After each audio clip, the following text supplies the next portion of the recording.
longtime writing mama. Her work has appeared on KQED, the Marin IJ, and she's a Harvard graduate, as well as a therapist and a mother of two. Her piece is called Phone Home. Lorrie. Go Lorrie.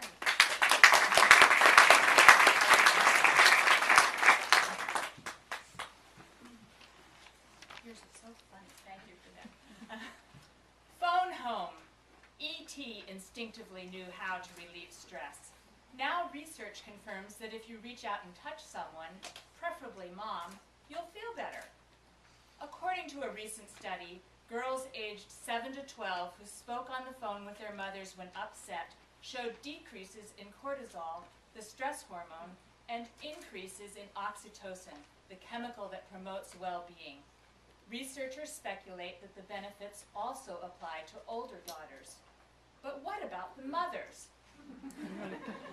In a survey of friends whose children have left for college, 9 out of 10 mothers considered ditching their phones to protect themselves from the stress induced by incessant calls. The 10th mother has a son.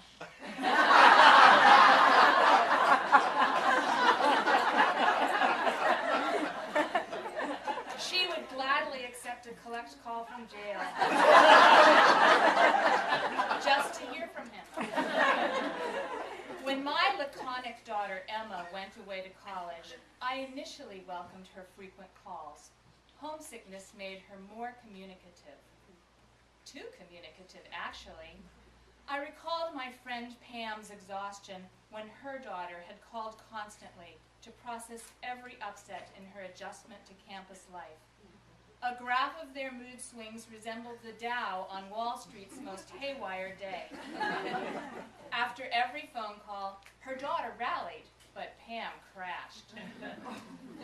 Possibly I harbored a smug thought or two about their enmeshment, until a year later when Emma went off to college. Hi, comes the quavery voice across the line late at night. Then silence, punctuated by an occasional sniffle. What's wrong? I don't know.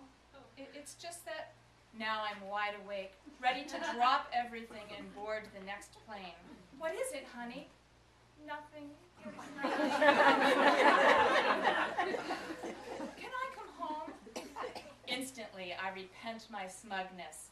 Now I am in the same boat with Pam, losing sleep and all perspective as I launch a full maternal arsenal of pep talks, deep breathing, unwanted advice, and listening. Lots of listening. Emma's cortisol levels drop, but mine are through the roof. Perhaps you shouldn't talk to her for so long, my husband suggests. Pam's husband has said the same thing. He might have even told their daughter to stop calling so often. Heartless, sensible men. My friend Leslie, who was lucky enough to launch her children before the age of cell phones and other high-tech umbilical cords, is more sympathetic.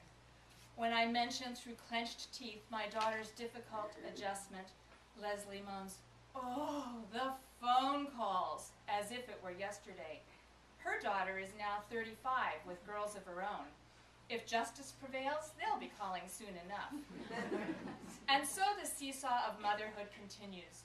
Daughters' oxytocin levels and happiness rise, while moms plummet. How do we get off the seesaw without causing our daughters to crash? Is it possible to disconnect the live feed from mood.com without being bad mothers? Of course. That's why God, or more likely the mother of God, invented texting.